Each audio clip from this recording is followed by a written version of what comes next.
Welcome to the Everybody Hurts podcast, hosted by Vitality. My name is Stephen Bell, and this week I'm also joined by Rob and Karen Eels and Joe Cooper from the Vitality team.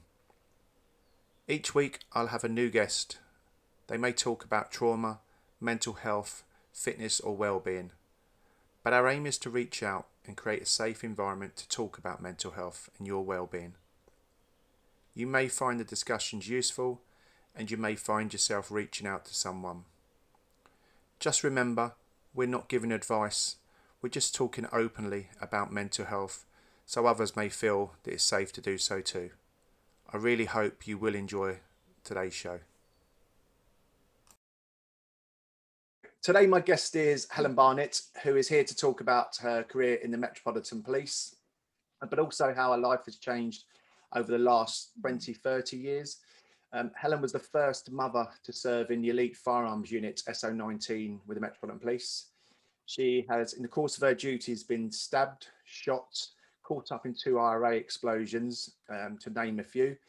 And Helen has been awarded a Queens Commendation for bravery, but also has broken a Guinness World Record. Not stopping there, Helen is now working on bringing the message out about mental health, and is working with a number of charities, including Rock for Recovery, the Woodland Warrior Programme, and Pilgrim Bandits. Helen is a mental health first aider, and is here today just to get the message out around mental health and how her life has maybe changed for the better or worse since those traumatic incidents. So welcome, Helen. Oh, hello. Thank you very much. It's nice to be here. Good. And I understand you're in a nice, lovely part of the land today, aren't you? The Cotswolds. So quite nice down there, is it? Yeah, it's beautiful. Before we started recording this, I've just been up on the hill with my neighbour's dog, and I can't run up anymore. But I walked up and ran down. But it's just just makes you feel really good. Yeah, it's beautiful here. Very lucky. Brilliant. And that's probably part of the recovery as well, isn't it? Or part of your therapy to feel good, I suppose. Yeah, it's been integral really, all throughout. And having grown up in a little village in the Cotswolds, it was kind of in my core, as that was sort of, thankfully, a coping mechanism that I sort of always gone to really. So I obviously named quite a few traumatic incidents that maybe happened for your career there. And what I want to know is, out of all of those, the stabbing, the shooting, and obviously the IRA explosions, what one do you think was the single most impactful in your life? Oh, that's a really good question. I suppose I'd say that if I had to choose one, the first one, because I think up until then I was an invincible 25-year-old who was like super fit and strong and would sort of felt could cope with anything really, other than heights. I wasn't ever very keen on height, but and that's when I kind of realised I wasn't. Yeah, so it's hard to choose because they've kind of sort of had different effects, but probably the first one. And I don't know if I missed it, whether you broke or something, but what was the first incident out of all of those? Yeah, sorry. So the first one was the stabbing, and that's way back. God, it'll be 30 years ago this year, 1991. Yeah. So my son Ben, he's 30 now, so he was about 10 months old when that first happened. I don't know whether you want me to sort of talk about. Yeah, no, please. Yeah, please tell us about. Yeah. Yeah, well, as I said, I was really super fit and strong, 25, I'd get stuck into anything really. And it was September 1991, and I was driving the van in Wood Green, busy North London, area. And having said that, it was a really unusually quiet afternoon. I can't remember quite the time, but I think we were on late turn 2 to 10. So I think it was about 3 o'clock we got the call. And I'd got John, Sergeant, as my passenger, and we were just killing the time really. It was just not much going on. And then a call came out to a guy just causing a bit of a disturbance outside one of the shops in the main sort of high road shopping area. So we trundled along, and just unusually, because it was quiet, another panda with two of my friends, Zara and Jenny, and accepted the call, which was quite unusual. Yeah, and I pulled up outside the shop, and John went in to find out what had been going on, and I could see from the description we'd been given, the guy that was just crossed the road, sort of in front of the van, so he was on the opposite footway to me. So jumped out of the van, and taking it back to that time, we were totally unarmed, you know, no body armour. Women were issued with half-side truncheons and handbags, so that was in my locker because that was totally useless. So, you know, just painting a picture really. A hot September afternoon, so I was in just short shirt sleeve order, and as I got near him, he got his back to me, and I just said something friendly along the lines of, you know, what's been going on, something like that, and literally before that could sort of leave my lips, I was flying through the air backwards. And what I'd sort of describe from now on was sort of happened faster than I can actually explain it. So it was like the blink of an eye. I think the whole incident was over in about 90 seconds. So, and yeah, I'd been propelled backwards. I mean, I was 5'10", did a lot of weights, was really solid and strong. And we've spoken about it since, and Jenny and Zara just couldn't believe they just could see me being propelled, you know, sort of about 12 foot backwards. And I landed on the pavement with a searing pain in my stomach. And I was just angry. I wasn't frightened at that point. I remember feeling, you know, like I've just got to get up, scramble up, reach for my radio. And as I sort of got back up, I could see him. At this point, I realised he was stabbing my friend Jenny. Just instinctively, because there's no time to kind of, you know, think logically, I just lurched forward. I'd been stabbed in the stomach at this point, but didn't really realise. I just thought I'd been punched really hard and it was just hurting a lot. And as I sort of lurched towards him to try, I don't know quite, I was just trying to stop him stabbing Jenny. I went flying backwards again and landed on the footway, probably about the same distance away. You know, that was the force of his you know, punches, and he'd got the blade sticking out of his fist, so he was punching, but with the blade in between. At this point, I was on the floor, and that's when probably my life changed. If I look back realistically, I was absolutely overwhelmed with terror, really, and feeling totally vulnerable, confused, and my shirt went from white to red. It literally, and I just couldn't. It sounds daft now, but it was just, I guess I was in shock, but I just couldn't work out why my shirt had gone red. It was just crazy saying that now because it's so obvious. But yeah, so basically he stabbed the four of us, because John came out of the shop, stabbed the four of us 10 times in about 90 seconds. And he was a mental health patient, schizophrenic, and the care in the community had kind of broken down, and he just went absolutely berserk when we turned up. So yeah, I was lucky. Zara managed to, although she'd been stabbed, managed to be coherent on the radio and called for help. And some passers-by were very helpful and started giving first aid. And I think that's when I realised I'd been actually stabbed, because I was on the floor and somebody was pressing on my stomach wound, and they were having a conversation across me saying, oh, she's been stabbed in the stomach as well. And it was kind of this realisation that I'd actually been stabbed. Some of the crowd were quite hostile and were shouting and saying, you know, we got what we deserved. And yeah, so, but I was kind of, I think probably the stress and adrenaline and whatever happens to you, the shock, I kind of closed down really, and was just sort of really, remember thinking sort of about Ben, he was a little toddler, my son, and just trying to sort of not die really. Yeah, and very thankful when the first familiar faces turned up.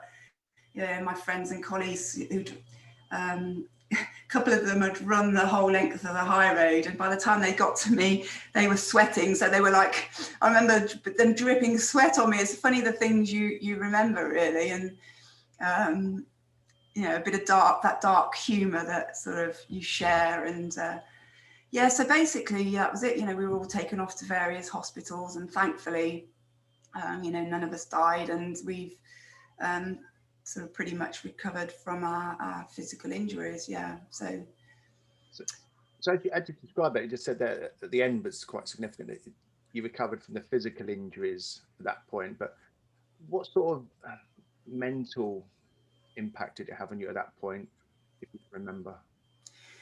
yeah, I mean, again, going back to that era, there was no awareness of you know, your mental well-being at all, not as a child. You know, I mean, I was lucky I had an amazing simple, brilliant childhood I'm really thankful for, and I think that's stood me in good stead. But there's nothing about that, no conversation at work. In fact, I think probably stress was seen as sort of a you know, a taboo sort of subject, and you were weak if you showed that you were stressed. You know, it just wasn't like it is today. Thankfully, we've come a long way, haven't we?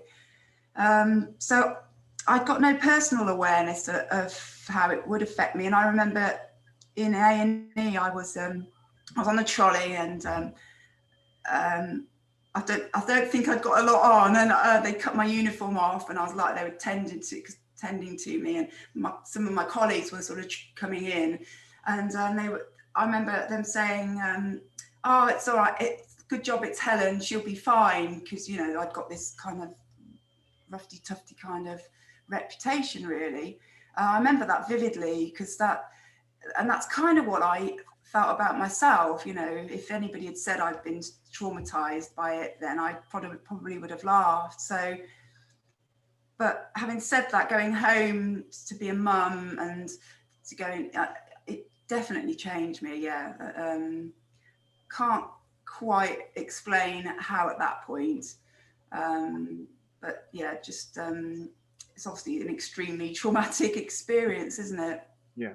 So you weren't aware of anything like going home. You just switched off from police lady, a police officer, to mum again, and that was it. It was just a switch. Was I think I used exercise, which has been a current theme, which to an extreme level, probably, if I look back in hindsight, you know, to quiet my mind, you know, from those. So it was just always, you know, pushing myself, you know, extremely with weights and running and stuff. And, you know, and as the months sort of progressed, my marriage started breaking down. My husband then at the time had been involved in the Broadwater farm riots. I think he'd been hit with shotgun pellets. So he'd got his own trauma, you know, so it's kind of this, yeah, it's just a very difficult time, really. Yeah. So it was two difficult traumas that, and neither of them were really dealt with at that time, because, like you say, maybe lack of knowledge, I suppose, back then. Yeah, and I think, you know, I remember sort of you know, he used to talk about, you know, what happened because it was a Broadwater farm riots where Keith Blakelock was killed. And I worked with a lot of people that had been with him at the time, so that, you know, it was just a matter of fact. Oh yeah, I've just got a few shotgun pellets in me. You know, that was how it was. Yeah. Yeah. Anyone want to chip in?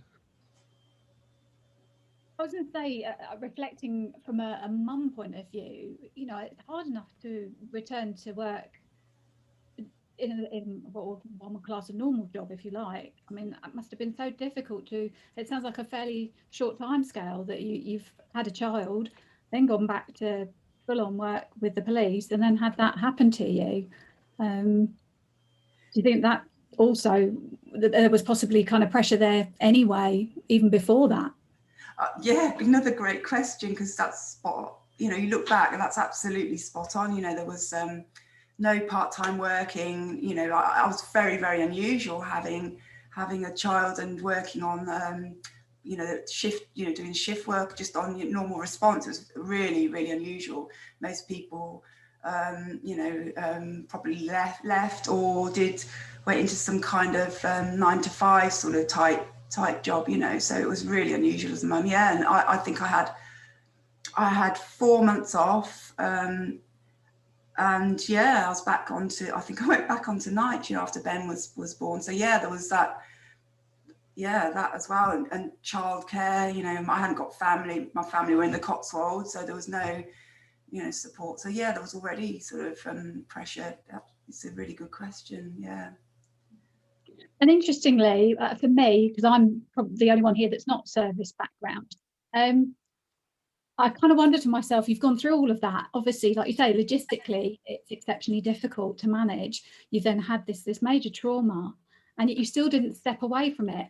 What kept drawing you back to the police? Because we had a chat with Jo earlier, and she said that and I know for the boys as well, that it's about service, being of service, giving something back. That's what kind of they like about that environment. What was it for you that kept you going back to the job? Yeah, it's that sense of service. I know. I had parents that sort of instilled that there. They worked very hard. They were market gardeners, and their work ethic was, really high. So I suppose that they were my role models. I joined the cadets aged 18. So I joined sort of as a 30-year career. So and just didn't enter my head to leave. It was financially my income as well. All those things sort of. And I was proud. I was proud to serve. So yeah, at that point it would have been, no way would I have given up. Yeah. But not only that, you've not just returned to normal duty, you then even stepped it up further, and still, the ambition of going into SO19. How did that come about? That was really how did that come about? I don't quite know how that came about, because it was after that was after the IRA incident. So I 1993 I was involved in the IRA incident, and then 94 I just passed my sergeant's exam, and they were advertising for women on the armed response vehicles, which they hadn't had any women, so I was the first ever mum. I think I was about the third woman, so it was really, really unusual. And passed all the courses and got into SO19 and made my life even more difficult. With that, you said there, you obviously that you were the first mother.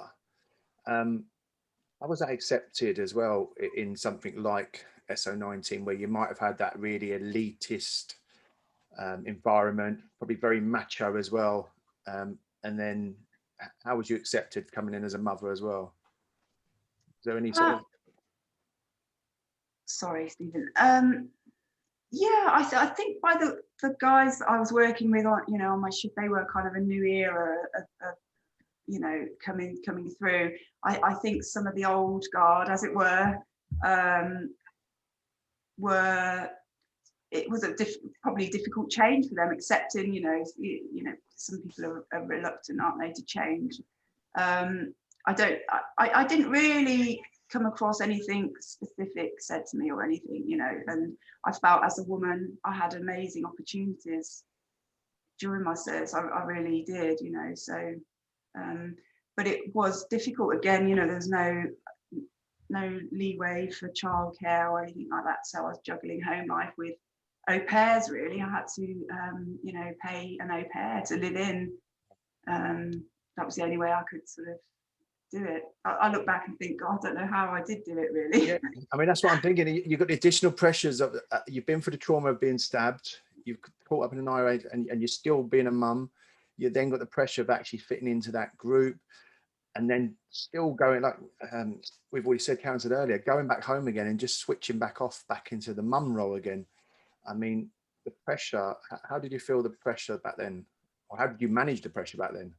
Yeah, I think the pressure was definitely building on, the layers on layers on layers on layers of various, because we talk about, as you guys well know, I mean, you talk about, I'm talking about 3 incidents, but all the other, what we call normal incidents that you go to, you know, right from day one of your career, all build, you know, that you can remember certain ones, can't you? So it's just quite a, you know, it's, as you well know, you know, a tough job. But I remember I'd done my advanced course on the ARV, so that was the end of 1994, and so I remember driving to a call. We were chasing down an armed suspect driving a car, and I remember like my vision sort of almost started to go sort of through a pinhole, and it was really strange feeling. And I kind of obviously we all dealt with the incident. We stopped the car and in the middle of this dual carriageway. But yeah, it was like, I think that was,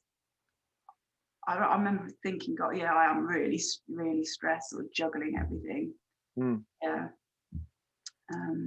Was there ever anyone that you felt at that stage you could talk to, not necessarily formally, but you know, did you have the support of colleagues or friends, or like you say, your parents, or did you keep it inside? Pretty much inside, really. Yeah, it wasn't, I don't think it was something, you know, I had some good friends, but it just wasn't, everybody was so busy, you know, as we all are, you know, even in today's life, just so busy and got caught up, and there just wasn't that sort of conversation about your mental well-being. And I think I just got that attitude, you know, this is my job, my career, and I just got to get on with it. But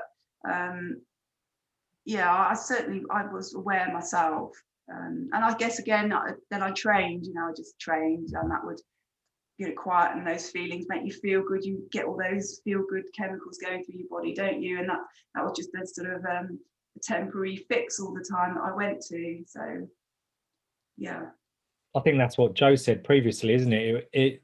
One of the coping mechanisms is in particular for armed forces and emergency services background is things are compartmentalized, and definitely in the army, obviously this is going to sound stupid, it's regimented.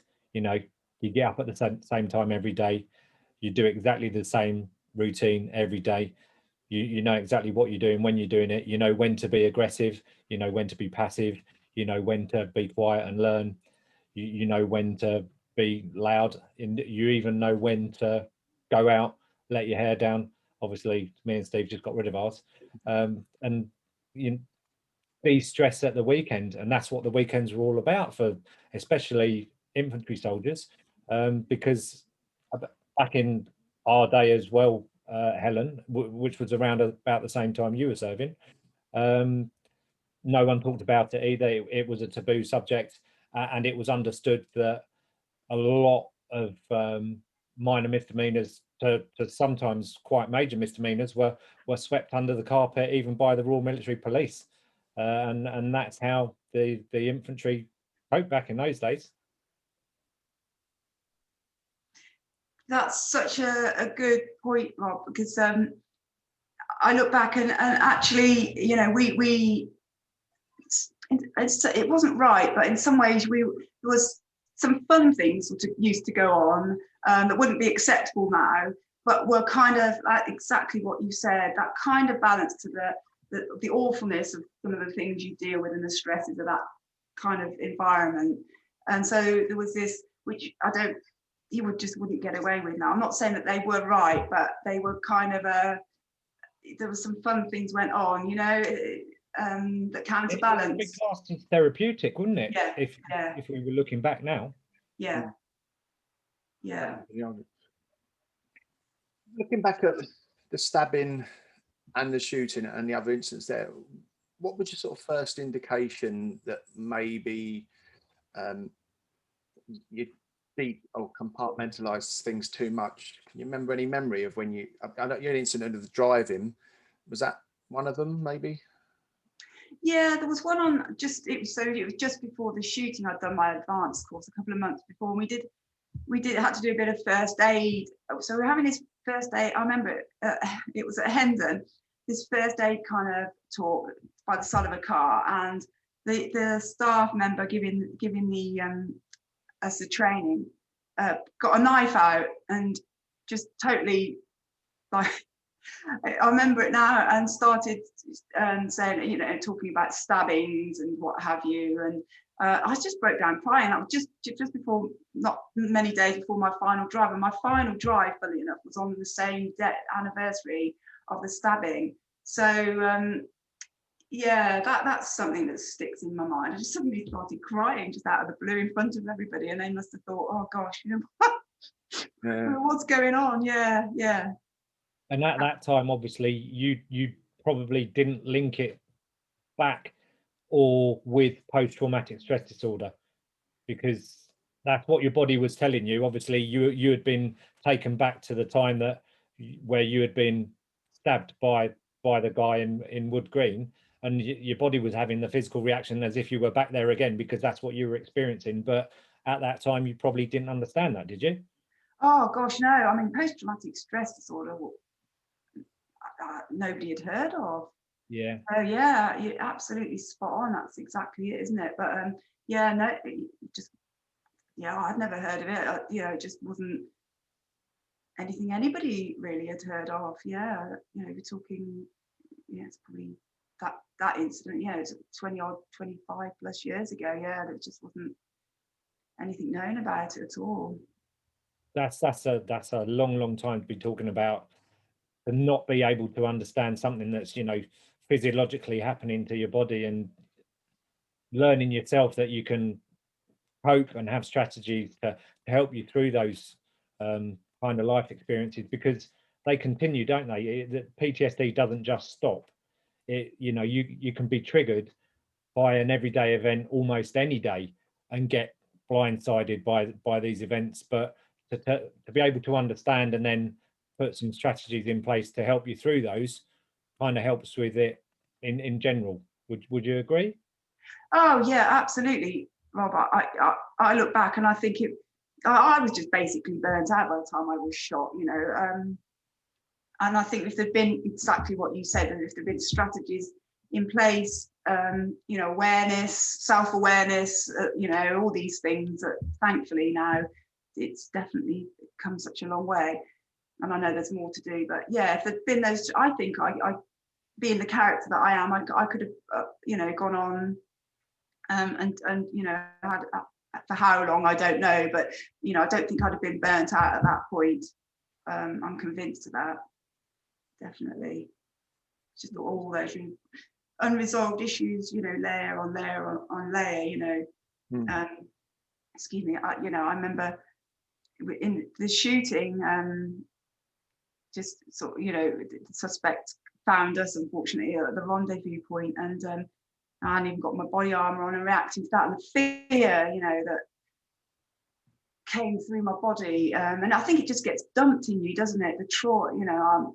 I don't want to jump on too far ahead, but the stuff I've literally been doing lately that I've discovered, you know, it's stuck on, even on a cellular level. I think, you know, within your breathing, you know, and you're talking 30 years on. Yeah. It does it, you know, it has a profound effect, not just psychologically but physically as well. It's a really interesting subject, isn't it? When you were shot, Helen, again, like say, that was obviously the fight or flight was there, but you didn't even have time to do any of them by the sounds of it. Again, what follow-up happened after that? Again, for self-care or any care from your service? Physically, I was treated by the military hospital because my wound had got infected. It had been stitched up. The exit and entry wound had been stitched up, so I got so. From that side of, once that was resolved, you know, I've recovered again. Physically, I was so lucky, really lucky, that the bullet went in the front of my knee, around the side and out the back. It was just, you know, unbelievably lucky. The recovery didn't start off too well, though, did it, Helen? When you first were treated, you had a bit of trouble to begin with, didn't you? Yeah, only because I suppose the local A&E that I went to in North London had not any experience of treating gunshot wounds, so they literally operated on it and stitched up both exit and entry wound, and it just blew up like a balloon because of all the debris that it brings in, you know, with it as it passes through your body. Fortunately, I laughed, there was a friend of mine I worked with who'd actually shot himself. It's not funny really, but he'd had a similar experience, and he got on the phone to me, yeah. Yeah, no, we shouldn't laugh, should we? No, but he'd be laughing if we all started talking about negligent discharges with firearms, wouldn't he? He would. He'd be the first one to laugh. He did. I think he had his leg pulled an awful lot. But he the good one, I hope. Yeah, the good one. Yeah, yeah. And I remember him telling me they shouldn't have stitched it up, and it was thanks to him really that we realised what was going on. But yeah. And it's funny, and one incident that sticks in my mind, they were really good. They used to pick me up from my flat and take me down to Woolwich to get treated. But it was in I laugh because it was in an armed response vehicle, marked Rover it was at the time. And on the way back from Woolwich, they accepted a call to an armed robbery. So there's me sat in the back of this car, totally traumatized, and then finding myself on a way to this call. That was just horrific. I'm going to end up with another gunshot wound. Hey! Helpful. Yeah. I think one of my good friends who was sort of being my voice got on the phone and I think made a complaint about that one. And they picked me up in an unmarked car after that. But yeah, it's funny now, but at the time it was like, but it just was how it was, you can't blame anybody because there just wasn't that awareness. Yeah, back then it's just a lack of massive lack of knowledge back then, wasn't there? Did you notice what the impact of all these incidents were on your personality as the time went on at all? I suppose you live with yourself, so it's quite hard, isn't it, to recognise what you're like. I probably was probably irritable, angry, frustrated, those sort of feelings that, again, I go back to, I kind of relieved by the physical training side of it. And then there's sort of all the classic PTSD things, sort of reliving the events and the sort of not sleeping very well, all those kind of things. And at some point, I think it was actually after the stabbing, I became bulimic for a little while. I think that was maybe a control thing. That thankfully I kind of resolved myself. But yeah, it's a profound, effect on you, but you don't necessarily recognise all the things that are going on, do you? I don't think. No. Did anyone else notice anything? Has anyone said anything to you about how you changed? After the shooting, I actually went back and lived with my parents in the Cotswolds. It was just easy with Ben, and I was off sick, and spent a lot of time with them, and got Ben into school in the local village school. So they'd probably say I was a complete nightmare. But yeah, grumpy, and I don't know what they'd have said.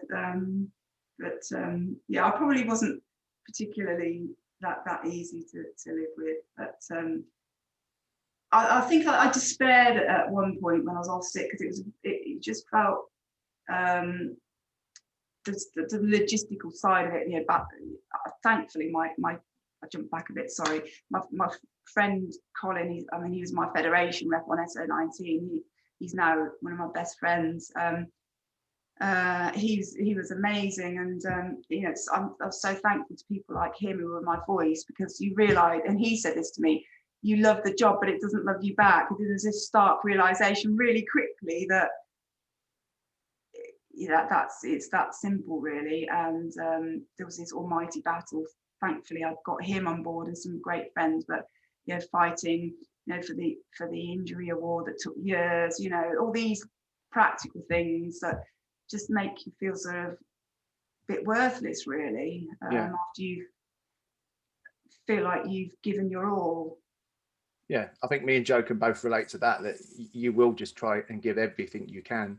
And you do, like you say, probably if you were speaking out at that point, you might come across as that angry person who's just got something to throw it back at them. But yeah, when actually you had a legitimate argument by the sound of it. Well, definitely by the sound of it. Yeah, and I felt, I remember CJ and I actually asking if, you know, I could speak to Occupation My House, because I felt there was some really good things about the way I was treated, but some really bad things, and I just didn't want anybody else to go through the bad things, you know. And I thought it would have been, they just weren't open to it, and it was a real shame. And it's quite interesting, all these years on, I feel like maybe I'm just giving a little bit back, you know, to help people in my little small way, which is really helpful and healing for me, really. I think you said some good come out of it before. I think when I've spoke to you before, but didn't they start issuing better body armor and things like that as a result of what happened to you? Oh yeah, that's I'm glad you brought that up. That's so John, who I was with, he was on fast track promotion, so he was a sergeant back in 1991, and I guess looking back, it's probably part of his healing process, but he was tasked with, as part of his accelerated promotion in this project, he did a lot of research with another guy, and I helped a bit with it, and they wrote the officer safety manual, and basically body armor was brought in, batons were brought in, and the officer safety training was brought in as a result of, you know, the work that John had done, and our incident. So yeah, it had a profound effect on you know, policing, really, that incident, because it was such a high profile incident. There were 3 female police officers, which was unusual in itself, and John, obviously, you know, stabbed so many times, it hit all the headlines, you know, the newspapers, it was on BBC News. So, you know, it was a big incident at the time, but you know, so yeah, a great thing that came out of it. Yeah, That's something. Yeah. We touched on the pressures that you might have felt as a mum in that role and the juggling side of it, but I'm just sitting here wondering, was being a mum also a bit of a saving grace? You know, something so different at the end of a day like that, to come home to, I guess, the innocence of a child, and the sort of fun and play that a child can bring to your life. Did that bring some light relief? Yeah, that's another really good question. Yeah, because Ben, I mean, he's 30 now, but he's just such a lovely man, and he was like that when he was born. I was just so lucky with him. He was just so easy and placid, and just, you know, now he's just such a kind human being. And so I, do you know, I remember sat on the drive of my parents' house at that difficult time where I felt like this frustration of being off sick and all those things, and thinking, oh, it was just so painful, you know. And I guess we've all been there, haven't we? Where you think, oh, I just don't want to go on anymore. I didn't consciously contemplate, like, you know, killing myself, but it was just this unbearable situation of, like, my head was going to explode sort of feeling. And it was just him. Yeah, that's such a really good question. It was just him, was that complete leveler that, you know, I'm his mum, and you know, he's got to go to school tomorrow, and you know, just all those practical things. So yeah, very good leveler to keeping me sort of on track, and you know, that anchor you needed back to normality. Yeah, and not completely. There was a way back to normality. Yeah, completely, definitely. That yeah, that trigger almost of, yeah, that of normality. I've got to be a mum. I've got to switch on, be a mum, start doing the normal things, you know, that were so difficult probably at the time, I suppose. But you know, you just had, again, you just had to get on and do it. And it's the just that we all think that's so easy, but now everyone's coming to understand that this just that we talk about is actually so very difficult for many of us. Oh yes, and it takes strength, doesn't it, to get out of that moment, because it's just the moment, isn't it, of time that you can maybe make a decision one way or another. You know, we see it so much now, don't we? It's such you know, a huge issue, mental health. Yeah, what that fine dividing line between going one way or the other, or you know, or carrying on down in that, I call it like a rabbit hole of. And I think my training was always just lifted me up out of it. You know, it's just enough to, or Ben, or whatever it is, or you know, my parents, or if a friend rings you, or whatever it is that works for us. Yeah. I think when we spoke to you, Joe, didn't we? You said for something very similar when you was in a dark place. The only thing that kept you was coming back and just doing mum things. Yeah, totally.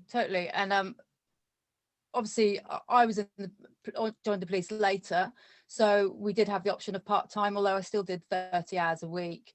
The kid's dad was in the Marines, so he was away a lot of the time, and work were really good with me, so I didn't have those struggles to have to fit everything around work. It did kind of work the other way, that I could fit work around childcare.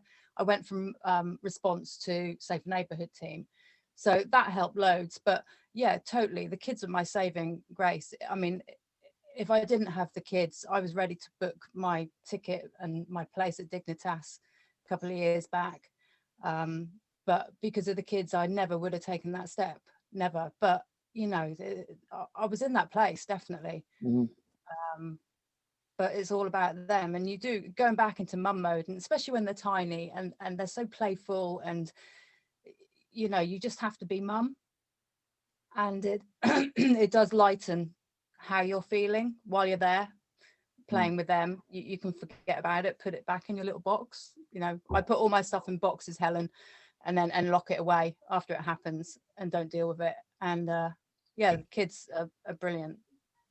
Yeah, definitely. I think sometimes it is just something as simple as looking at the face and the unconditional love that they have for you, and they don't want anything more than just you to be there. And it really takes it back to something so simple, when there can be so many demands and expectations, not only from external, but that we put upon ourselves. And dare I say it, I do think as women, particularly, I guess you guys in the career, and Helen, where you were kind of at the cutting edge of things, we do put a lot of pressure on ourselves. And I think there is an element of having to prove yourself more and work harder to cut through, break those glass ceilings, as the phrase is at the moment, that you do have to put more into it to achieve the same, really. So being able to go back to a different environment where the expectation is just that you look them in the eye and smile is quite a relief, I think. Better than any medication. Sometimes. Yes, yeah, not all the time. I mean, that's a simple view, but it's about looking for those things, and that sort of leads into the techniques and strategies. You know, so for me, one of those things is being able to look at my kids and just bring it down to that level of just being there, being present for someone. What's the sort of things that you found have helped you, Helen, with dealing with this stuff? Yeah, I mean, I'm a bit of a stuck record, but it was definitely keeping fit, and being outdoors, and you know, weights, lifting weights, that kind of thing, and just having that consistently sort of in my life, really. And as I've progressed, realizing, you know, the power of nature and that kind of thing, you know, but I probably wasn't aware why I went to it as a coping mechanism quite so much as I am now. You know, it was just one of those things that, you know, I was very sporty at school, so it just sort of slotted in. So, but I probably wasn't aware why I was using it as much as I am, you know, I'm aware of it now. And then as time's gone on, I've realised, you know, how important, you know, your diet is. Nutrition is like so linked into our mental health. You know, I'm learning more and more as I'm getting older about that. I didn't realise it so much back then, but you know, that's, it's a shame it takes us so long to realise. yeah. I think Rob, me and Rob definitely can relate to the fitness side. I could never understand when before we went on tours, why they thrashed us so badly physically. And it's because they wanted to prepare us so physically strong that we at some point would hopefully be mentally strong as well. I think that's probably the understanding there, Rob. Must be somewhere, right?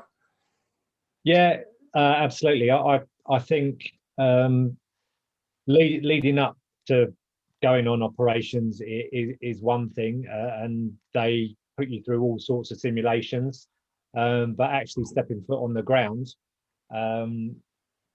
plays a different part on your mind instead of your body. So being ultra physically fit for an operational tour that was mentally challenging went some way to kind of alleviate the stress that we went through mentally. And again, as a 20-year-old man, none of us spoke about it because we were uneducated, ignorant, because it just wasn't known back then, as we've all already said. You know, we just understood that, you know, as soon as you step out those gates, I mean, even in the camp, you know, you switch on and you're wearing body armor and a helmet when you're walking outside, even though you're in a confined space. As soon as you go out the gate, you switch on and you're mentally alert for the time that you're on the ground. And yeah, even when you do come back in, the only time you switch off really is when you're asleep, and that is exhausting. Yeah. You see where the fitness comes into it, and Rob will tell you that my gym is actually called my room for recovery, because like you, fitness is the recovery. So as soon as I'm stressed, that's where you're going to find me. No matter whether actually, and I wasn't like you, I wasn't super fit at school. Complete opposite, actually. I was the young kid at the back that probably walked for 1,500 meters. But now I've understood that the power of fitness, which is, like I say, so I can see why you always go to fitness. Yeah, without that. I just wanted to ask, because I agree with fitness and endorphins. I've always, much like yourself, been sporty my whole life. Mine is, I guess, what you might call maintenance fitness. I do it as much as I need for my mental and physical well-being. But you've got some pretty impressive physical accolades, you know, sporting accolades more recently. What's been the kind of motivation behind that with the Guinness World Record, and what's the story with that? Another great question, because the world record was like a turning point. Yeah, so I've always pushed myself. I did like the Concept 2 indoor rowing in my 30s. I think I had the British record for my age group for the mile, you know. So it's like pushing myself to these really like painful, extreme places, and having kind of slightly linked into no regard for myself. Does that make sense? And that probably was there even like as a police officer. You know, I didn't really ever consider myself in any sort of given situation. Yeah, so it was coming up for nearly 2 years ago, and Ben, he rang me one evening and said, "Mum, we're doing the Guinness World Record deadlifting attempt over 24 hours, deadlifting for 24 hours. Somebody's dropped out. Would you do it?" And I remember sort of saying, "Oh, can I ring you back?" And he said, "No, you've got to say yes or no now, or somebody else will jump in your place." So I said, "Oh, okay then." I finished the phone call and thought, what actually is a deadlift? I wasn't 100% sure. I think I thought I knew what one was. So I'd agreed to do this crazy challenge and spent the next few months panicking because I was 53. I was probably, I think, at least 15 years older than the next oldest person, and I'm probably old enough to be most of their mum. I trained as hard as I possibly could, and yeah, so it was for Rock to Recovery, and we raised over £5,000, and you know, it was quite a life-changing experience, because I had to we had steadily for 24 hours. We broke the hour record as well.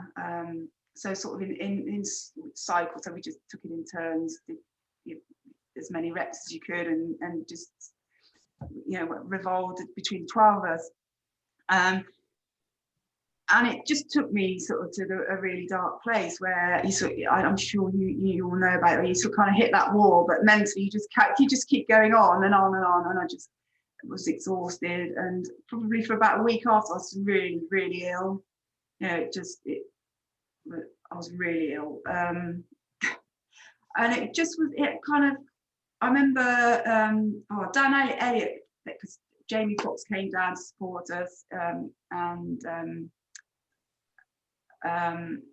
it was Dan Elliott, who's does a lot of work in the background for Rock to Recovery, and he had a conversation with the boys, because my youngest boy came as well, and they told him a bit about mum, and I said to him, I was really anxious doing that, really anxious, and it made me realise how, like, you know, anxiety was probably plaguing my life a bit on the quiet. And he said, you know, we can, some really nice words, and I can't even remember what they were, but he just reached out with real kindness and said, you can be helped, you know.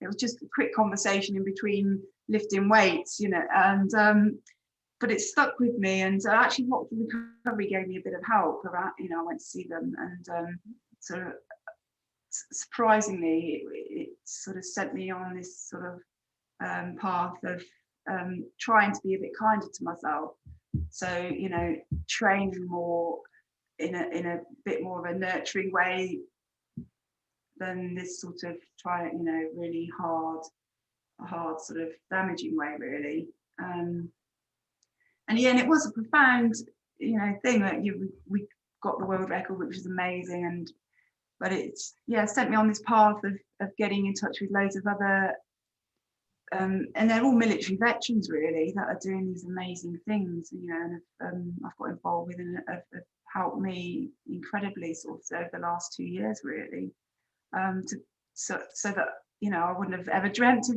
speaking to you guys. I'd never spoken about my story. It just I think Joe said you put a sort of in a box and you put a lid on it, and that's what I'd done. You know, I didn't speak about it at all, and had no. I don't know who it was at the beginning said it just becomes sort of your ordinary kind of thing that's happened to you. That's just that's it. It's parked away. Normalize it. Yeah, exactly. It's not anything but. Yeah, that's exactly it, Rob. A couple of questions on that, Helen, because obviously you and Stephen have got some similarities with regards to physical fitness being the go-to thing, and two things that niggle away at me with this is I find it hard to show emotion, and I'm wondering if you do too. And the second thing, following on from that question, is the closest I get to actually showing a level of emotion is when I'm physically exhausted through physical fitness. So it will creep up on me, and when I'm at the point of being extremely physically exhausted, I'll almost get to the point of sobbing, but I can't. It seems that it's really difficult for me to be emotional like that in a, God, I'm going to say normal, but you know, in a neurotypical sense. Now I find it difficult to be emotional, but I can get to it unexpectedly through physical fitness. Yeah, I guess I don't know these I can never say this word, physiological effects. I think that's right. Yeah. But it has on but it has on your body, you know, the endorphins and the dopamine, all those sort of feel good. I think they're neurotransmitters, aren't they, that get released? Maybe that kind of alters the state of you know, how you feel that you can, you know, open up a bit more. I know it's definitely my sort of makes me happier, and I guess I could show emotion to the kids and things, and you know, I think I've been as good as mum as I could be, and affectionate with them, and tell them, you know, that I love them a lot, and all those, and lots of hugs and stuff. But couldn't do it to myself, and that's where the change has come in recently with the things that I've been doing. That self-worth, that self-love, really, that I think we all find incredibly hard, don't we? Absolutely, absolutely. So, Stephen, what about you with regards to, you know, emotion and physical fitness? I know you're saying that you use it as a de-stressor, but is it a coping mechanism, or is it an escape where you believe it's doing the job for you, but you know, by the end of the session you still find that you had the same problems that you went into the gym with? Robert, good question. Well, I could give you an incident actually about 2 days ago. It's never happened before, but I actually was training, and then probably 25-30 minutes in it, I actually did recall just thoughts around Julia, and actually did start crying during training. So, or the tear come to my eye, which is unusual. So like yours, it came then, but generally it's my escape. And I was thinking about, why is it my escape? Because like I said earlier, I wasn't into fitness as a youngster. And I always thought I hated it in the army, but actually what I found when I joined Regiment Fitness when they were about, was that actually was my escape. So yeah, for me it is an escape. It doesn't get rid of it, it's an escape. I think it's like Helen said, it's an initial release, and then yeah, I haven't dealt with it, that's for certain. It doesn't make it go away forever, it just makes it go away for that period of time, I suppose. So it just helps. I think, you know, typically exercise has a start and an end. It often has a goal, as well as the endorphins that you've got. It's got routine, it's got structure, it gives you control when things are chaotic. And I know personally for me, I find if I do something like a HIIT workout, because that's short timed, you can feel the difference. Yeah. That is more of an escape. I'm concentrating on what I'm doing in the moment. When I run, my mind wanders. Yeah. So I'm more vulnerable. But for me, yoga is the one that actually really challenges me, because you are quiet. That, you know, that's the part of it, isn't it? It's not just about the physical, it's about the mental. And yeah, I frequently cry on my yoga mat. Yeah. It gives me that headspace. So that's possibly a different angle of exercise to aim for, to bring that element to it. I think you're right with running, because running does allow your thoughts to wander, doesn't it? Whereas, like say, with HIIT, you are hitting it, and if you're right, actually, that is my preferred workout. I don't particularly like to go for long runs anymore, because it probably gives me too much time to myself. So yeah, it's an interesting angle for fitness there. Obviously helps relieve it, but yeah, doesn't get away with it forever. So I know, obviously because of the nature of your condition, that obviously you can't go to the gym like we go to the gym. But do you lose yourself, for example? I know you're a massive petrol head. Do you lose yourself in car engines or mechanics, or what sort of release do you go and throw yourself away into? Yeah, I'll get in my car and I'll just drive. I've got an Impreza and she sounds amazing, and it takes my mind off it. And you know, I don't turn the tunes on, I just open the window and listen. And it's cathartic, because obviously, you know, I used to be really fit in the Navy. I'd be at the gym twice a day on my days off. Obviously I was fit for the police, did PSU. It's not like the Met where you have to do it. It's not PSU. You were right, PSU. Right. Yeah, right training. Yeah, PSU. Yeah, you know, to get to level 1 or whatever it was, you know, you volunteer for it. You know, that was all me. I loved it. And then gradually my body gave up and I couldn't do these things. And yes, it's tough. I love it. I sit here listening to you guys getting your release from it, and I've lost that release network, I suppose. And it's really, really tough, because I can't do that anymore. You know, I can't go cycling, I can't kayak, I can't do anything basically. I say I can't. I haven't been able to. I should be able to get back into some of it, and I need to, as I said before, I need to motivate myself. I need to get that habit forming to try and build myself up again. I'll never get to the levels that I was used to, but you know, Daz, my partner, has been a mechanic all his life. Loves cars. We're both heavily into it, and so he teaches me, you know, my way around the engine, and it's another passion that I've got, that I can get lost in it, you know, watching videos on YouTube, how to change this bit and that bit, and why this does this and how it works. So, you know, I've found a passion, which I can get lost in, but it doesn't give you that release that you get from something else, you know, from doing phys. And I think anybody that's ever been into fitness says the same. There is a release there, or even just like feeling great about yourself after you've had a good workout.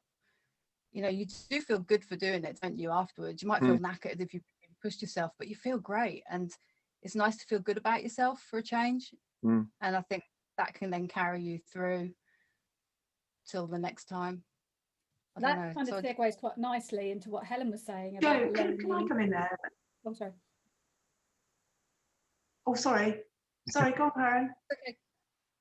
All right, you go first. It's fine. I'll remember it. Oh, sorry. It just, Joe, what you said just links in with something that I've got into fairly recently, which you might find gives you all those feelings, and it's worked for me. So it's you've probably all heard of the Wim Hof sort of style of holotropic breathing. Well, I couldn't do it because it just, I tried it a couple of times. It just made that kind of aggressive breathing, just filled me with anxiety straight away. And thought it wasn't for me, hated cold water. And then there's a guy called Sam Murray, again, another military veteran. He was a Marine. He started doing it, and I started following him on one of these support net groups on Instagram. And he's been through his own individual journey, and he's teamed up with a breath work practitioner called Miranda Bailey, and they're called Breath Connection. And honestly, it just transformed my life. So it might be good for you, Joe. It's something I never thought that I'd get on with and wouldn't be for me, but they got me breathing through. It sounds a bit dark, but they got me breathing through my nose to start off with. So sleeping, as much as you can, exercising, but in the day just concentrating on not breathing through your mouth, and it's just my anxiety is just gone. And then I've been able to, they've developed this working with me, because it clearly brought up a lot of trauma that I think spoke about earlier. It's literally sort of stuck physically in my breathing and my core all these years later. So now they've developed a sort of a calmer, it's still these deep breaths and rounds of breath, deep breath, and then breath holds, and you do however many rounds of those with them, and then a kind of a meditation at the end. But honestly, it's been profoundly life-changing. You get all those feelings that we talked about that we get through exercise, so all those chemicals that are released in your body from just doing that. And then go up, and I can't get into a cold shower straight away, so I get into a warm one and then turn it cold. But the power of it all, it's just genuinely remarkable. And you know, particularly if you can't, you know, get those feelings through exercise, it's taken me to you know, really a deep level of calmness, and I feel my body is changing, the way I breathe, and you know, the way I move. It's like releasing layers of trauma. It is incredibly powerful.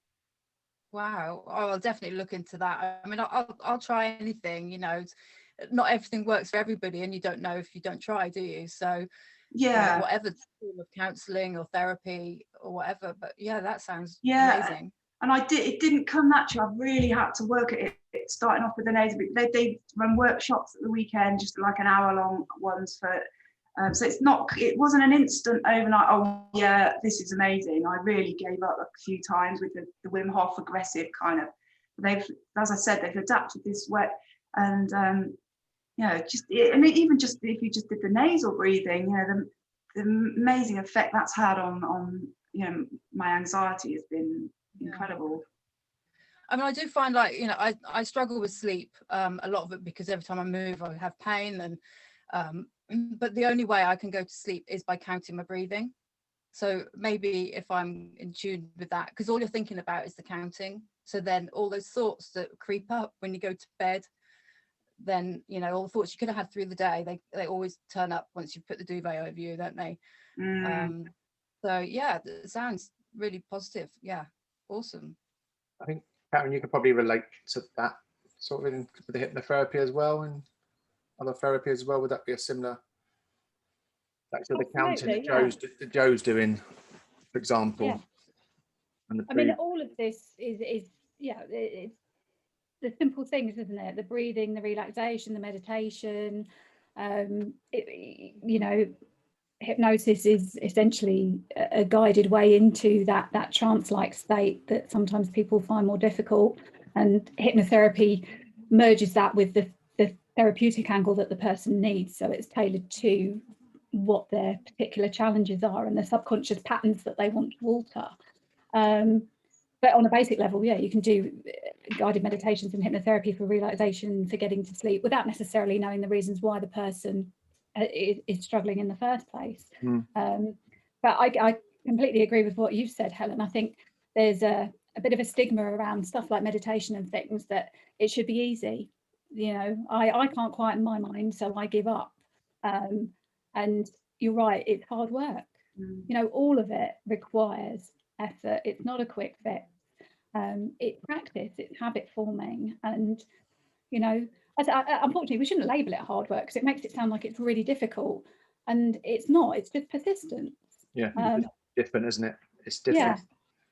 And that's what our body's trying to fight, isn't it? It's the change. I think Helen mentioned change earlier, with even just the police back in the day, just trying to change even just trying to change an individual was hard enough. Trying to change a whole establishment, I suppose, even more. There was you've already mentioned, I think you sort of hinted on it, and one of the things I wanted to ask Helen was, you've obviously tried the breath work, but what other strategies or well-being things have you tried that helped with your recovery? Ben, who I spoke about, my son, he's really into nutrition and supplements, and so that's a really big thanks to him. He keeps saying, "Mum, try this. Mum, try this." So that's a huge part of trying to eat as well as I can, and take whatever kind of supplements that I good for me. So that I think it's all little parts of the jigsaw, isn't it? It's not one aspect of it that works just on its own. I think if we can do as much, attack it from as many angles as we can, and like Joe said, sleep is a big one, isn't it? That's really important. My quality of sleep's much better, with the breathing through the nose. I actually put a bit of tape on my mouth. I was advised to do that, and it just keeps, a bit of a funny feeling, but it keeps your mouth closed, so my sleep's calmer. I take some sort of herbal supplements for sleep as well. Ben does a lot of research on it. He's really knowledgeable, so I'm probably eating in a way and doing things that thanks to him, really. So that's has an enormous impact. Well, for a minute when you did that, you was telling me that's what I have to say to my wife. I thought that's not going to help my well-being if that happens. No. One of the things you mentioned just before was also about how you've changed how you treat your body. I said you now nurture it rather than, I think what's the word I put down, your hard damaging way before. So you now nurture it. So is that why you're probably really receptive to all these new things? Yeah, and I think again it was that the deadlifting kind of made me realise, I've got this ability to almost push myself till I drop, but it's not necessarily a good thing, is it? And getting older, I'm 55 in May, and I can't run like I used to, just not good for my joints. And so, yeah, all these things, Karen, said about, yoga and all these things that we might have thought were a bit woo-woo, back in the day, and are actually, that these things are all good, aren't they? And it's just finding something that works for you, and trying to do as many of these little things that are going to, I don't watch the news. I try and keep up to date a bit with what's going on, but I limit television, and it all sounds a little bit sort of, I don't know, boring for want of a better word, but it's just all I find helps me, and also getting involved with these different charities has helped me as well. Yeah, obviously I mentioned your bio, didn't you? The Woodland Warrior, I think it was. Is that the one? Yeah, because it's interesting, Stephen and Rob. You might, because it's all, sorry, getting my words out. So it's all military veterans. It's really interesting. Who kind of seem to get it more, and doing some, just, I'm not saying that it's just them, but it's just this theme that they seem to sort of have this understanding of kind of what needs to be done, and getting out there. Yeah, and Hidden Valley, that's Nick Goldsmith. He was a Marine and had his own, battles, well, still does, with trauma and post-traumatic stress. And he bought a bit of woodland and literally just went there on his own, and it kind of saved his life. And he realised if that nature and that little bit of woodland and camping around a campfire and whittling a bit of wood or whatever it is that stills your mind, all those, the power of nature, it gets quietness and stillness can help him, it can help others. And so after the deadlifting, I spotted them on Instagram, LinkedIn with Rocks Recovery, and cut long story short, went on their Woodland Warrior weekend, which they is for veterans, emergency services, and all key workers now, and just went on an overnighter in the woods with some injured veterans, and it was incredible. He's just an amazing guy, and it was the first time I'd spoken about, just around the campfire, about what had happened to me, and I'd taken all those emotions away from it all, and I could speak about it quite matter-of-factly, really. And he just said, your story is so current, you need to tell it. And he put me in touch with a friend of his who did a podcast, and now I'm patron of the Woodland Warrior. So he just really encouraged me, and I go down with my grandson and my youngest son, and volunteer there. Once you've been there, you're sort of part of the ongoing work that's going on down there. But it's just brilliant. It sounds really interesting. I mean, I've kept an eye on it since you mentioned it on LinkedIn, and it is a very interesting concept, and obviously nature's going to be part of anyone's recovery as well. And like you say, whenever you take yourself over the hills, it's a different feeling, isn't it? Once you get yourself out. What, was everyone frozen? No. Helen's frozen. Yeah. Oh, is it me? You're back. Sorry, you look like you'd all frozen to me. Sorry. No, we were listening intently. Well, then they all stopped as well. At the same point you stopped, everyone else just stopped, and I thought, well, is it me? Or is it? It just flashed up that I'm unstable on the screen. that applies to all of us, not just you. So I think, do you reckon it probably, did you hear me ask the question about the going out and taking walks, Helen? No, sorry, Stephen, I didn't. So if I start getting, So it's really boring, don't worry about it. It was, yeah, forget that one then. We'll cut this one back in. Did you hear me say about the fact that I'd gone onto LinkedIn with him? Yeah, you just started saying that. Yeah. So yeah, Helen. So when you obviously mentioned the Woodland Warrior between before, I haven't sort of kept in touch with it on LinkedIn. So it to me it looks very interesting as well. I think last sort of thing I wanted to ask, unless anyone's got anything else, is really how do you see your future sort of moving forward now, Helen? I don't know. I mean, I love helping these guys, and you know, I think with the Breath Connection, I hope you introduce some retreats and things that, you know, I'd like to get involved in helping them and carry on helping Nick when we can all get back to this, you know, world where we can actually meet up. Because I think, and I sort of started doing some public speaking at, you know, police wellbeing events, of course, but that's all stopped, you know. So it'd just be nice to sort of, you know, carry on. And I don't know where it's going to lead, I don't know, but I just maybe just it'd just be nice to just carry on helping in my little small way of, and sharing what, you know, what works for me. And if it helps one other person, they think, oh yeah, I'll try that and it works for them, or I'll go to whoever it is, and you know, that would make me happy, really. Yeah.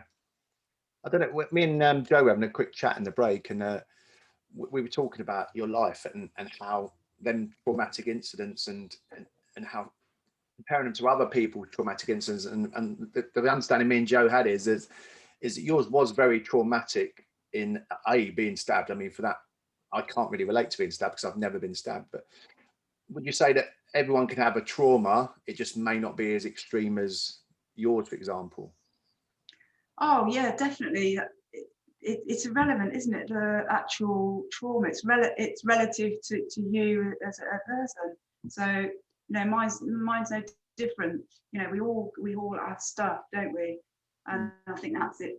That's the really important thing to recognise. You know, we've all got our traumas and our, you know, awful things that happen to us and our difficulties to overcome, and it's just having some coping strategies in place to make you as resilient as you can be, or people to turn to when, you know, it's all going wrong. And because I know when I handed in my warrant card, that was it. You know, the door was shut, and that was literally, there was no Facebook, no nothing. There was literally nothing. So the door was shut, and it was that sense of isolation, I think, was profound. You know, so people realizing that they're not on their own. I think so much out there, and a lot that they can do, and you know, for themselves. And I know sometimes it's difficult when you are down, but there are some quite simple, effective things that you can do to, you know, for yourself. Yeah, I think that's one of the blessings of social media. Like you say, you've come across quite a few resources by the likes of Instagram and LinkedIn, and there's a lot out there now if you choose to look for it.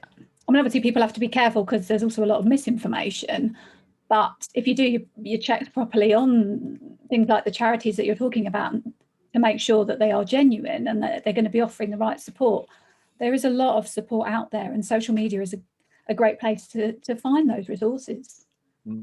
Yeah, definitely. Kind of like the conversation we've had, this wouldn't have happened, would it? You know, the time that I'm talking about, it just was literally nothing. So we wouldn't have even spoken like this, you know. And I just thought, oh, it's just, you know, one of those few life events, and it's just that, you know, that's it. You know, just got to get on with life, sort of thing. That actually reach out to people, and people like you guys that reach out and you connect and realise you're not alone.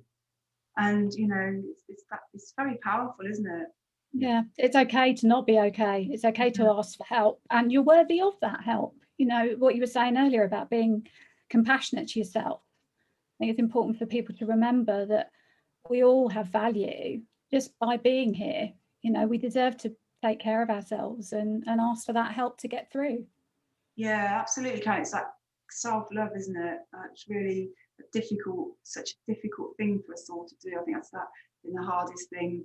That's one thing, I will stop talking, but that's one of the things we were doing the other day with the breath workshop was when we were doing the breathing, was visualizing, you know, being this self-compassion, self-love, you know, that you know, I was thinking about, you know, being worthy and good enough. All those sort of things that often are just our self-talk. It's so damaging, isn't it? Absolutely. When you wouldn't talk to a stranger this way that you talk to yourself, or you wouldn't talk to your child the way that you talk to yourself sometimes. And it's keeping that in check. It's remembering, because those words are so powerful. They have so much impact. And and being able to change those thoughts and change those messages to yourself can just, they can change your world. I think It's not as easy as you think. I think both Helen and Joe both said the same thing when we've spoken to it, is that you wanted to help other people. And like Karen said, and that's a lot of the time it's been to the detriment of yourself.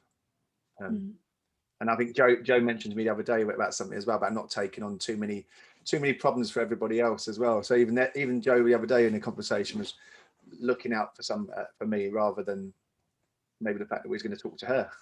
So it's actually trying to look out for me as well, which is again is amazing. I think has everyone that's got anything you our want to... nature, isn't it? Sorry, that's our nature, particularly like in a policing role. Yeah. I mean, I don't know about you, Helen, but I joined because mainly because I wanted to help people, not just because I wanted to go out catching criminals. It was to help people in need. And that's what I missed most about the job, is not having that environment anymore. And I think that's why I feel so lost. Whereas what you're doing now, you've kind of got that back again, haven't you? Oh, that's 101% spot, nail on the head. I left the little village thinking I'm going to help people, and then exactly that, you lose that purpose. And you know, it's so lovely to, you know, it's like today I just walked my elderly neighbour's little dog, and it just made me feel really nice. I was doing something for her because she can't get out of the house. You know, it's that sense, isn't it, that self-worth and being kind and all these things. But yeah, that's spot on, exactly it. And that's a really valid point, Helen, that actually, you know, it's easy to look at people and think, well, they're doing, you know, huge gestures. People who are setting up charities, which is very complex work. And some of us don't have the time in our everyday lives to manage to be of service on that scale. But it's the small things like, you know, getting someone a paper if they can't get out, or picking up the phone to someone, or even sending a letter, you know, particularly an elderly relative. People love letters and we don't send them anymore. Or a card, just to brighten their day. These things don't have to be huge gestures of service, but just small things that can help someone else and help ourselves. Yeah, definitely. It could be huge to that person, can't they? You know. Yeah. So obviously you wrote the book quite a while ago, Helen. Could you rewrite, reflecting back now, as a sequel or a different angle on how you wrote the book all those years ago, with somewhat of a, what I got from it, a bit of a resentful nature towards the police? Yeah, it would be totally different now. Yeah, it's all that path I've been on and that journey, and you know, all the healing and different things that I've got involved in, and yeah, I'm older and wiser and all those things. So it'd be very different now, and I'd probably take a lot more positives, you know, out of the whole experience, rather than it being sort of so negative, really. And I think there'd be a lot more to it, wouldn't there? You know, it was a long time ago, so yeah. Well, that, you know, as part of this experience, that's what I'm kind of getting at, is obviously there's a huge gap, and it's an unfinished story somewhat, because the great part of the story that isn't necessarily covered in the book is your recovery, and how well you're doing today, and what you've used to get to where you are today, which would be, you know, a great part too.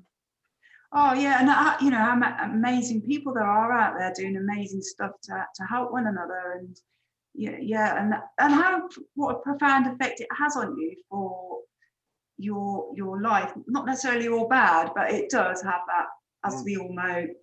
It stays with you, the good and bad of it, you know. And it's just you know, it's a lot of it's good.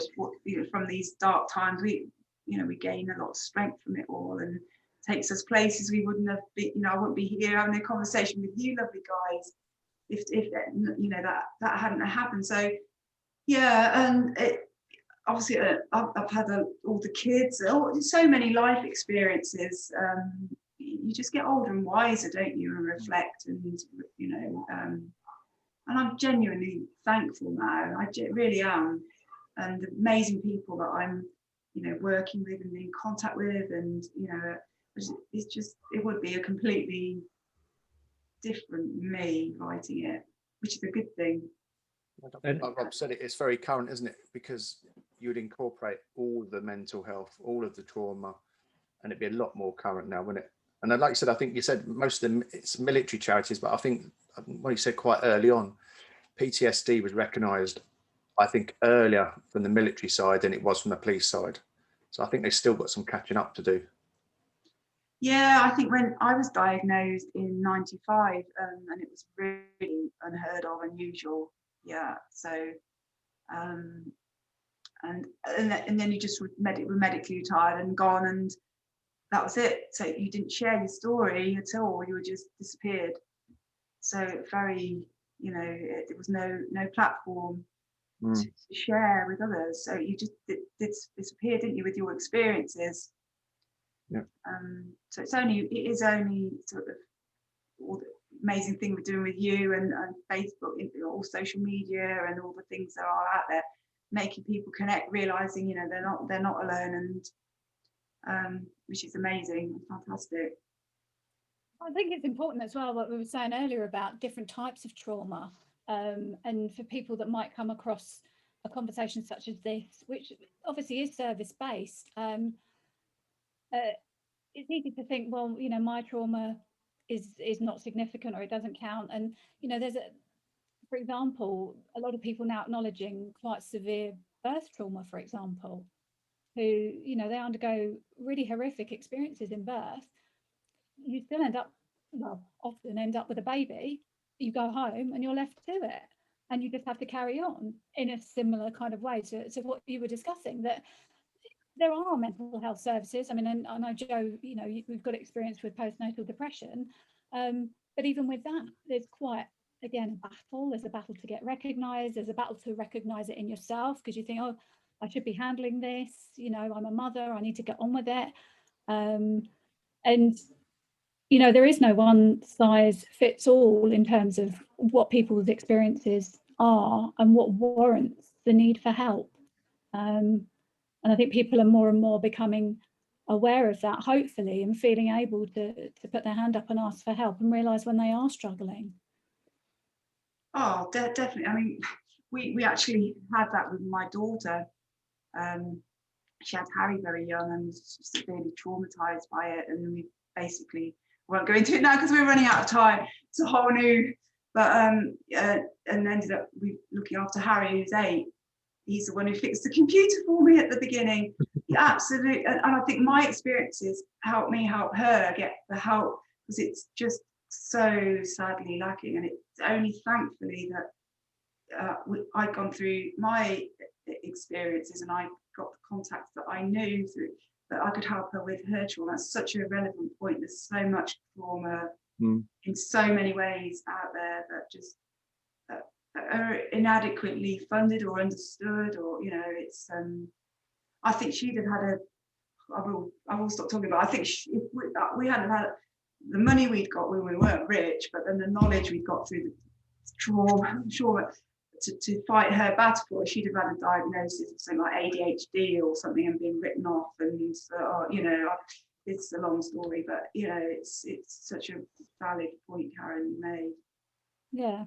So for people out there who are listening who might not be able to entirely relate to the exact experience, it's knowing that, what you're thinking, what you're feeling is valid, and don't be afraid to act on it.